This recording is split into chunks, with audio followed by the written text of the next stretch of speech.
Hi guys, welcome back. Today I'm here with the Back From BookNet Fest tag.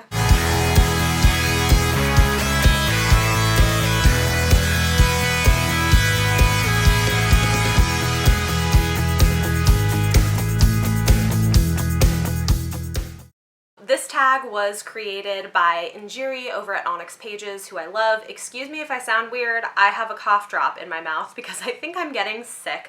I had a fantastic time at BookNet Fest, but I woke up with a sore throat this morning, so this is my life at the moment. I'm gonna do my best. If you guys aren't familiar with BookNet Fest, it is a online book creator conference that takes place every year in Orlando, Florida. This was my first year going, but it was the third year that it was happening. I had a really fantastic time getting to meet some of my bookish friends in person for the first time, getting to know new creators. There were so many great things about it. We're going to get into all of it. Like I said, this tag was created by Injiri from Onyx Pages. She is fantastic. If you have any interest in Afrofuturism or books about Afrofuturism, think like N.K. Jemisin in the 5th season, definitely go and follow her. She's so smart and I love a lot of her content, so I will link her down below so you guys can go and check her out. So the first question is, explain your BookNet Fest experience in one word. Fun? I would say fun. There were so many things at BookNet Fest and surrounding it, especially the social aspects of it, that were just a blast. This year they had BookNet Fest Prom. I will insert some photos here so you can see what I'm talking about, but it was the most fun thing, guys. I am 32. I don't really get the opportunity to dress up or to dance very often, and I love it. And guys, like, booktubers can party. It was so much fun. And there were like bookish themed cocktails. Again, I'll put some like pictures so you can see what I'm talking about, but I had the best time. I loved the dress that I found. Everybody looked amazing and like we were dancing for hours and it was great. It was the funnest thing. And I definitely wore a tiara, but more of like an elven one, so that was fantastic. If this rambles at all, excuse me. I feel like I'm probably gonna have overlap on some of these questions. We'll see how it goes. Question number 2, what was your favorite session and why? So there's a couple different ones in the running for this. I think I'm gonna talk about one for this question and save the other one for the next question. One of my favorite sessions was the panel on consumerism. One of my good friends, Mara from Books Like Woe, was on that, and I just loved the conversation that they had around books and buying books and collecting books, but also minimalism as an option. And it was just a great conversation. The fact that there are so many different valid ways to do booktube, to be a booktuber, and the problem with the pressure that people sometimes feel to like acquire a lot of books if they can't afford it or if they maybe don't want to, just to be on booktube. And they talked a lot about Read with Cindy, who I think is a fantastic example of how you don't have to own a ton of books. You can use library books for Bookstagram or for YouTube, but at the same time that doesn't make it necessarily a negative thing for people who want to and are able to collect and purchase books to do it. So I just thought it was a really good nuanced conversation that I really appreciated. Question 3. What is the most interesting thing you learned? So I thought one of the most useful things was a workshop called How to Vlog Like a Filmmaker that was run by the guy who runs SFF 180. I will link him down below. I hadn't really followed his channel in the past, but he went to film school and apparently is known for his vlogs, and just had a lot of really interesting information about how to approach a vlog as a storytelling device and different techniques to use. And it wasn't that most of the information was completely new to me or groundbreaking. Like, a lot of it is stuff that I knew or had heard with like films or other types of productions, but I had never really put it together in the context of thinking about how I would plan my vlogs. And so I thought that was really interesting and just really helpful moving forward. So I'm hoping to use some of the things that he talked about in that workshop and some of the different ways of thinking about vlogging and putting together a vlog as hopefully something that will allow me to make better vlogs in the future that you guys find more compelling. So yeah, I thought that was probably the most useful thing of the entire event. Question 4, were there any conversations you had at BookNet Fest that you think we should keep talking about as a community for the rest of the year? So yes, actually, but it's not something that I think was so much talked about in a panel as it was outside of it. And it's something that I would love to see talked about more within our community, and that is the financial side of YouTube and BookTube and the possibility of actually making this a source of income so that we can provide better content and entertainment to people. And this is something that I think sometimes is a little bit taboo, and I don't think that it should be. I'm personally of the opinion that artists of all different sorts should be paid for what they do and paid for their art, and that like starving artists shouldn't really be a thing.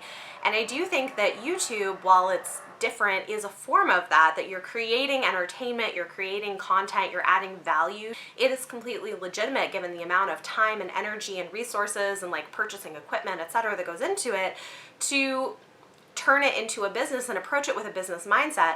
And that doesn't make it any less a passion project, because I think you don't keep going with this unless you love it, because it is so much work and so time consuming. I love it, and so I continue to do it, but I also think that booktubers should value themselves in the industry. And it's interesting, Books and Lala has come out and talked a little bit about this recently on Twitter.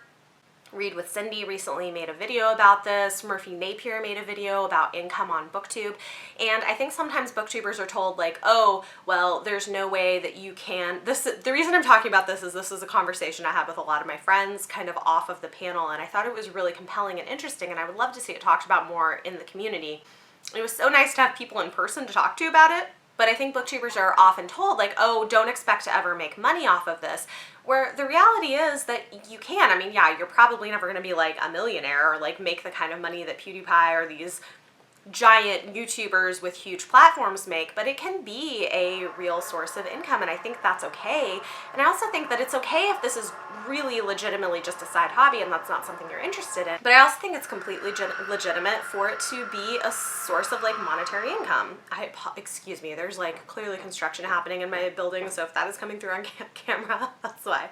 Anyway, these were some really interesting and great conversations, and talking about things like monetization on YouTube, about brand deals, about Patreon, and the ways that those things can be so powerful and also create amazing community. And it was something that I realized I'm really passionate about and maybe should talk about more on this channel, but also a conversation that I would love to see more happening in the community as time goes on. And I had even thought, like, if I'm able to get to BookNet Fest next year, it would be cool to even do like a workshop on this, on like how do you monetize your channel, how do you run a Patreon in an effective way that adds value to your supporters and makes them feel like they're getting something that's worth what they're investing in you, but also something that allows you to do more things. Anyway, okay, I'm going on and on about this. As I said, I discovered how passionately I felt about this, and me and some of my friends who talked about this quite a bit during BookNet Fest were saying that, you know, this is a conversation we think should be had more, and we think people should be more transparent about. And so I hope that is something we see more of in the community this year. Question 5, what was your most memorable moment? So I would say that Prom was a hit. Prom was amazing, and it was so much fun. Everybody looked incredible. People had so much fun with the dancing and the hanging out, and it was just so epic. And the playlist from like my prom from like 90s and early 2000s, it was so good. That was brilliantly put together. I also had a really fun time because I helped my friend Derby from Derby Lane Reads and Leanna from Leanna's Library organize and put on a bookish trivia night on Friday night, and we had really great turnout, and people seemed to respond really well to it and had a great time, and it was so fun. And also, I don't know why, but we were shocked at how much everybody knew. Like, some of these questions were like, oh, this is so hard, people aren't gonna get this, and they got them, and I'm like, oh my gosh, I guess we should realize you're book nerds like we are. Of course you know these things. But it was such a good time. Question 6. In what ways does BookNet Fest add value to the bookish community? I think for me, the biggest thing that's valuable about what BookNet Fest is right now is the way that it offers an opportunity to strengthen community ties. Especially now in my adult life as like a wife and a mom, and just being busy and living far away from most of my close friends, I don't really get the opportunity to spend that type of intense time with people and build relationships and have conversations that are sometimes harder to have not in person. And I just think so many of the side conversations and the new relationships that were developed and the old friendships that were strengthened, those were so valuable. And it's also amazing as a creator, especially having done this for a while, to be in a place where I can talk about this and not be talking to my husband who's like, okay, great, like, I support you, but I don't really understand why this matters or what this is, but cool, I'll listen to you anyway. But to talk to people who really have had similar experiences and talking about things like negative comments and things that people say and do, and and how we manage our workflow as YouTubers, it's such a great experience to be able to have those conversations with people who are coming from the same place, who have similar interests and aspirations. That was definitely, I think, the biggest point of value that I took away from BookNet Fest. Question 7, show us your swag, book swap treasure, or something great you got from a vendor. Okay, so a couple of things. I did on the Sunday after BookNet Fest was over go with a couple of friends to Wizarding World, which was my first time. It was so great. If you want to check out my vlog, you can. I've got footage from there. But I did get a couple of things. I'll insert a picture. I got the shirt that I am wearing today, Hogwarts shirt. It's super comfy and cozy. Even if it was overpriced, I think I'll get a lot of use out of it. I also got a Slytherin phone case, which I love. I needed something to represent my house. Slytherins are not evil, guys. We're not evil. Thank you. And so that was really fun. I also did get 3 books in the book swap, which was really cool, and I got an ARC that I had been so excited for, so let me grab those and I will share them with you. Alright, so I actually have 4 books to share. So 3 of them were from the book swap. The book swap was really cool. It was an opportunity to unhaul books that you don't want or need anymore, and then swap them out for other books that other people brought to BookNet Fest. So I brought 3 books and I took away 3. The first one is Just Like the Movies by Kelly Fiore. This is a, I guess, YA romance that is, I don't know. I don't really know the details of this, but I remember back when this came out, I had a couple friends who read it and loved it and thought it was really cute, so I thought I would pick up a copy of that. I also got a hardcover copy of The Hunger Games by Suzanne Collins, which I don't actually own. I really enjoyed these, and especially with the new Pan book coming out next year, I thought it might be fun to do a reread at some point, so I was like, you know what, I'm gonna get myself a copy of the first one. And then the final book that I got in the book swap is a book that's been kind of on my wish list for a while. It's one of those ones where I feel like everybody has read it except me, and probably I should try it at some point. So I got Caravel by Stephanie Garber. And again, it's in pretty good condition. It's a nice hardcover book. There were so many amazing books that people brought. It was pretty cool. Then my friend Mara from Books Like Whoa brought me a book, which was so sweet of her that she thinks that I will really enjoy. This is called Neanderthal Seeks Humans by Penny Reed, and this is a romance novel that she thought I would like, with, I think because she said it's a slow burn and a nerdy character, which is kind of my catnip in romance, so she thought I would really enjoy this. So thank you, Mara. I'm excited to check that out. And the final thing that I have from BookNet Fest, I was so excited about because I actually requested this on NetGalley. I hadn't been approved yet, but now I have the physical ARC. This is The Stars We Steal by Alexa Dunn. This is coming out February of 2020. I'm so excited for it. I love Alexa Dunn's content, and it was also really lovely meeting her. She's wonderful in person. So that was really cool. And she did sign this for me. So this is her second book. Where is it? To Bethany. That was so sweet of her. Thank you, Alexa. Really great meeting her, and I'm very excited about this. This is basically Jane Austen meets The Bachelor in space, which I am very here for. The Bachelor is one of the very few TV shows I watch regularly. It's like my sporting event. I yell at the TV, and just it's super fun, so I'm really excited about this. I enjoyed her first book, which came out a while back, Brightly Burning, which was Jane Eyre in space, and so this is set in the same world, but it's a retelling of Persuasion with The Bachelor, and I think it's gonna be great. So thank you, Alexa. I'm so excited to have this. Question 8.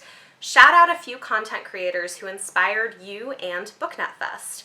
Oh man, this is bad because I feel like I'm definitely gonna forget people. There were so many guys, there were so many people. It was really amazing. Of course, huge shout out goes to Sam from Thoughts on Tomes and Mari from My Name is Martinez for organizing the entire thing. They put so much work and heart and soul into this event, and we really appreciate them for it. Njiri from Onyx Pages, who created this tag, is fabulous. I love her. I love her content. She just adds such a great voice to the community. It was also really fun to get to meet India from Life is a Page Turner. She's fantastic. She was on quite a few panels, and I finally got to meet Mara from Books Like Whoa in person, and it made me so happy. I love her, and I just think she's so smart. She's one of those women that when I first stumbled upon her content on YouTube, I watched a few of her videos and I was like, I like her. Can we be friends? I want to be her friend. And lo and behold, she's one of my best friends. So like, things happen, guys. Like, you can find your people on Booktube, and it's really, really great. So yeah, I mean, there are so many others, guys, like so many amazing people. Shay from Shay Geeks Out was there, which was so great to get to meet her in person. And like, I don't even want to keep naming people because like I can't even, but it was really, really phenomenal. There were so many great creators there. Jesse from Bow Ties and Books, it was really great to see them again. We met at BookCon this year, and I just love their content so much. There's more. I gotta stop. But yeah, all the creators, so many incredible creators. Definitely go check out the tag and like check out all of their videos. Question 9, if you plan to come back next year, is there anything that you'd want to change? Oh, that's a good question, but also a tricky one, and I wonder how many people answer this honestly, because like this is one of those things. Okay, so I would love to go again. I think I had such a blast, and I think the social elements of it were so great. One thing that I will say is I wish the panels were a little bit more interactive. A lot of it is kind of the panelists talking, and often the people who are sitting there also have a lot of thoughts and feelings because, you know, we're all in this together, we're all creators. And it's not like going to a fan convention where, you know, you're hearing from booktubers, where like people who don't do booktube are hearing from booktubers, for example, and just like want to hear what they have to say. I think in this case, what I would love to see is it be more of a thing where people are able to share thoughts and ideas among themselves. Seeing more roundtable discussions would be really, really great. I would love to see that happen. And also, I do think there were a couple of panels, and part of this might have been through no fault of their own. I do know there were a few people who canceled last minute because of the hurricane weather and couldn't make it, so it may just be that. But there were definitely a couple of panels where like the makeup of it felt a little bit unbalanced, and I felt like it could have, that like maybe the conversation would have added more value if there had been like a different setup with some of those. But I definitely think the big thing that I would love to see more of is a more interactive experience where people can talk to each other about the different topics, and it's not all just the panelists talking. That's probably the big thing I would change. I also thought the workshop concept was fantastic, and it would be cool to see more workshops as well. So those are probably the main things that I would say I would like to see grow with. But either way, I think it's doing some things that nobody else is doing, which is pretty cool. And question number 10, please share your prom portrait or any other photos or video of yourself having fun at BookNet Fest. I'll put up another picture again from prom. I did show some of them earlier, and I do have a vlog, so I will link that up above if you guys want to go and check it out. I have a whole BookNet Fest vlog, and I had a fantastic time. So glad that I was able to make it this year, and I really hope I can go again next year because yeah, it was great. Talk to me in the comments down below. Let me know if any of you guys went to BookNet Fest and did the Back to BookNet Fest tag. That would be cool to know. Question of the day, let me know how you build community and connect with friends in your real life. What does that look like for you? And are there places where you feel like you really get that like filled up, that desire for friendship and connection and people who like understand your world and the things that, you know, you're like thinking about? Because I feel like for me, BookNet Fest did that in a way that I was really needing and didn't even realize how much I needed it. So I'm really, really grateful. Please talk to me in the comments down below about any of your thoughts on what I said in this video. Like, subscribe. Thank you guys so much for watching, and I will see you next time.